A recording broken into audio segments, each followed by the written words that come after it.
So, you know, like how the entire point of Marxism is basically like, okay, like we didn't have capital now, and then we had a phase of capital accumulation, and now we need to like redistribute all the capital and basically destroy society. Like, at what point do you like decide, oh, here's like the optimal stopping point where we've accumulated enough capital and our role for the rest of society is to just like take that capital, give it to people, let it to be destroyed. Like like you could have made the same argument like 50 years ago, but our lives were objectively like shittier 50 years ago. You know what I mean? We had like no computer, no internet, no access to information, no access to entertainment. Like everything about life was just like shittier. You know what I mean? And like what if you apply the argument back then? It's just like, okay, we take all the land, all the like, machinery and all the capital and just like give it to everyone, you know?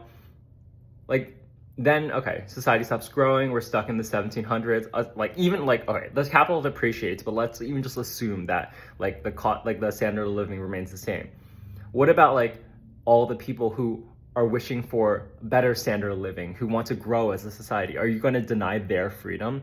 Because like the entire point of like the redistributing capital is that it's a very top-down decision. It's like one person making decisions for all of us, whereas in actuality, society should be a decentralized model where people can do whatever the fuck they want as long as they're not hurting others, right? So I feel like this is the contradiction of like deciding when is like the optimal stopping point for accumulating capital is just a question that's never answered because people don't want to stop accumulating capital.